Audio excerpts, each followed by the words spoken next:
The blue is nice, but I think it's the nib inside that really has me liking this pen.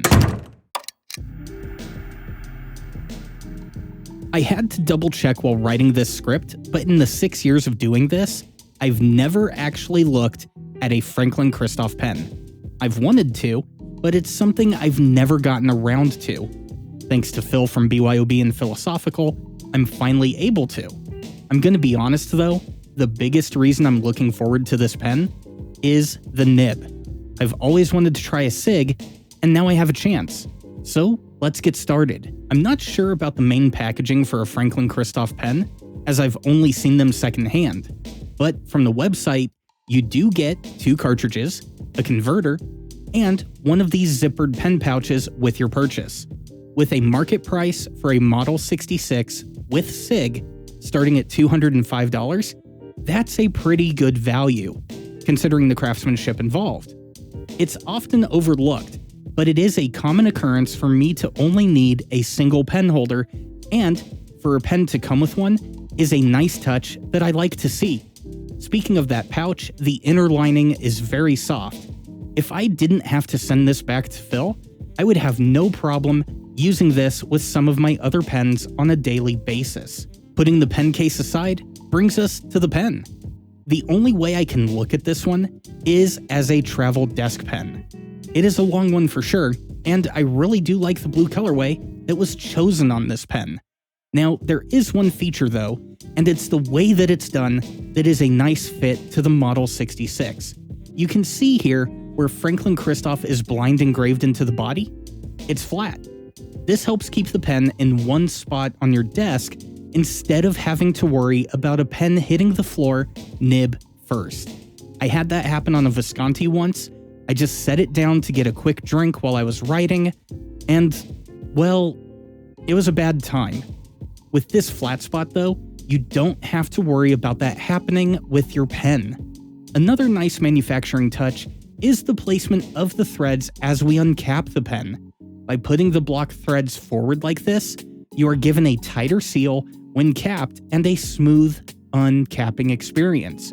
And when we remove the section, you can see this is where you are either going to use the pen with a cartridge or a converter, or with the use of silicone grease, you can also fit an absurd amount of ink into the pen body so you can use it as an eyedropper. Putting that back together brings us to the nib. And this nib is the high point of the pen. The SIG, or Stub Italic Gradient, is a Franklin Christoph specialty that has become one of the must-have nibs of the pen community. And having used this pen for a few weeks, I can see why. On this particular pen, and with my writing angle, I don't see a drastic line variation like I do on some crisp italic nibs, but there is enough to set this one apart from a standard broad. Sure, outside the grind, this is just a standard steel nib, but the multiple writing experiences that this custom grind can bring from a single pen makes it a value add to the overall package. Even if you weren't to buy the Model 66, I could easily see just picking up a SIG nib to put it in your compatible pen of choice. And before we take a look at the writing sample to see why this is, let's take a look at how the Model 66 stacks up against the Pelikan M805. Putting this one up against the Pelikan M805 Stressman shows how long this pen really is. Capped, the Model 66 comes in at 16 centimeters to the 14.1 centimeters of the Pelikan. The Pelikan is, however, heavier by 9 grams at 29 grams. Uncapped, this is still no contest, with the Model 66 coming in at 15.1 centimeters and 17 grams versus the 12.7 centimeters and 21 grams of the M805. The only real part where these two pens are similar is the section width. The section of the 66 is 20.6 millimeters by 10.2 millimeters compared to the 15.5 millimeters by 10.8 millimeters on the M805. Let's take a look at the writing sample and see if I can do a little bit better of a job bringing my thoughts together. This writing sample is being done on the tried and true pages of my Masubi Tomoe River paper notebook.